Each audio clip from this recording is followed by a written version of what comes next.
Hello and welcome to Access. My guest today is Roy Staab, and Roy is an environmental sculptor. And on the screen behind us, you're going to be seeing some of Roy's work. It's at Northwest Landing Beach. Northwest Landing Beach. Or it's at the harbor, Yeah. and you have to go over the dune to the other side. And You have to walk in. walk in, yes. Walk in to see it. And it's fenced off because the plovers are nesting, so you have to walk right along the beach edge. Okay, now here is a summary of what you do, Roy.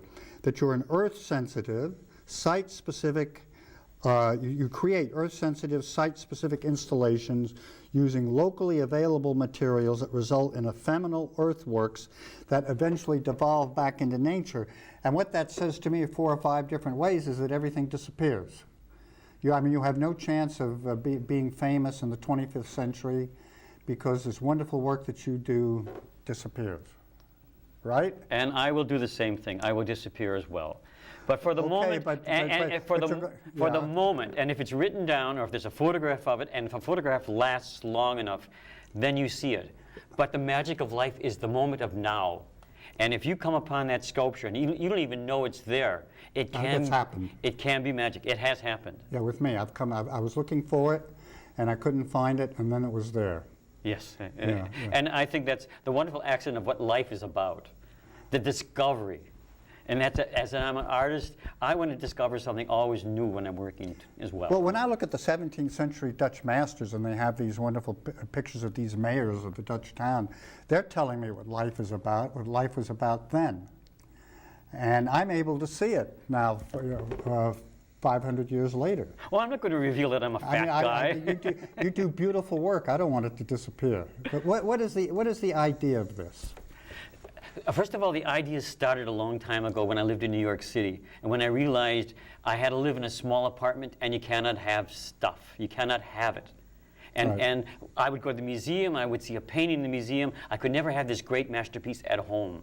So I took that idea and went out into nature and made big drawings. That satisfied me, titillated me. And that's what I wanted to do. I wanted that immediate experience because I cannot hold anything. And I realized that nobody can hold anything and have this possession. History can carry it in a book, but it can't carry it, maybe a bronze piece like Michelangelo's pieces of stone are wonderful. But I'm working sort of more now of the time of 2005. Okay. All right. Now, well, let's look. We have a short clip of Roy working over in Northwest Harbor, right? Which one? A few minutes. Yeah, and we'll show that. Oh, that one, I was working at Fresh Pond in Amagansett. Oh, you're working at Fresh Pond in Amagansett? Oh, that's 6 years ago or 7 or 8 years ago. Oh, all right. Uh-huh. And what did you do there? So, well, we'll see. It's something very similar, right? Something similar. I demonstrate how to draw an ellipse because I was working with ellipses. Mm-hmm. Right now I'm working back with circles because they're faster and more immediate. Ellipses are a bit more complicated to make. It depends on the surface I'm working and the site. Okay. If the space feels round. For those of us who forget our geometry, what is an ellipse? It's not an oval like a racetrack. You plot it out with 2 points. Is it on now? And a loop. No. Okay. Go ahead. Is it on? I don't understand what's going on here. Yeah. Okay. It's on. The piece behind is larger. But look, it comes around. See?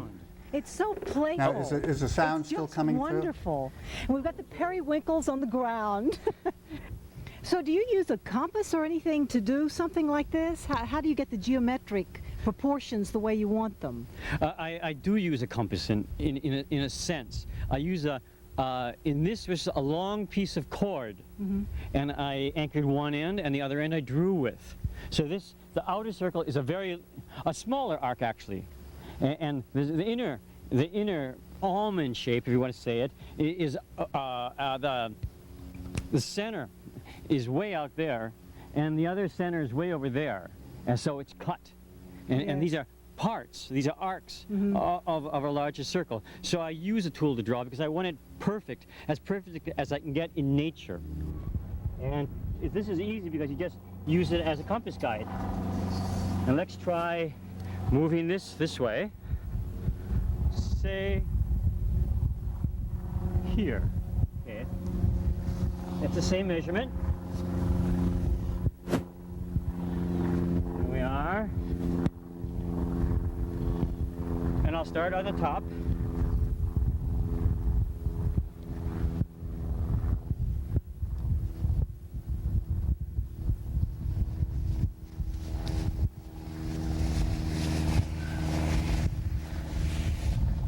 Oh, seashell.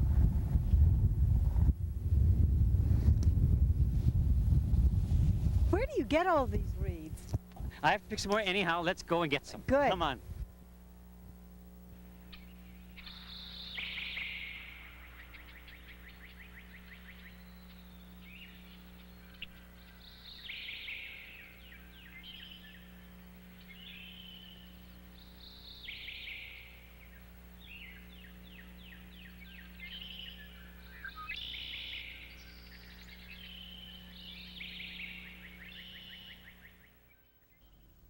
Richard? Yeah, okay. All right, so that showed you making an ellipse and then the materials that were being used, which you got right from Fresh Pond. Right from Fresh Pond. And I did the same thing here at Northwest Landing. The reeds grow on along the bay side. All right, who sponsors you? Roy? Nobody sponsors. These are my own projects. You just come here and do them because you like to do them, or? Well, I have no sponsor, and I want to work. I want to make art, and I make my art for myself, and I want to share it to everybody. Mm-hmm. And it's public art and accessible. You say you fundamentally make it for yourself. Yes. What do you mean by that? You're not making it for anyone here. You're not making it for me. You're doing it for yourself, and people are welcome to see it. Is that it? Yes and no. I'm a trained artist, and as an artist, I propose certain problems to solve. And this is my geometry that I play with. And I try to work for a perfect geometry, something's magical, and but I have to solve it for myself first so I can give it to you. Give me an example of a problem. The current piece, I wanted to work with a pair of circles, and I wanted to do arcs coming across that would cross above them. And Cross above them. well, it's like Euclidean geometry. Mm-hmm. So there's certain points. I play with the compass, and the compass crosses a circle at 6 points.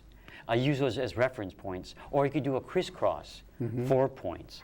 And these are points I play with to discover something in geometry. I don't know the name of it. I don't know the equation, and I try to find it as I'm working. Discover something. Something. An interesting shape, an interesting form, Okay. a figure, icon. I don't, an icon's a good word. Yeah. But, Okay. or a magic figure. But I don't believe in magic, believe me. Okay, but you travel around the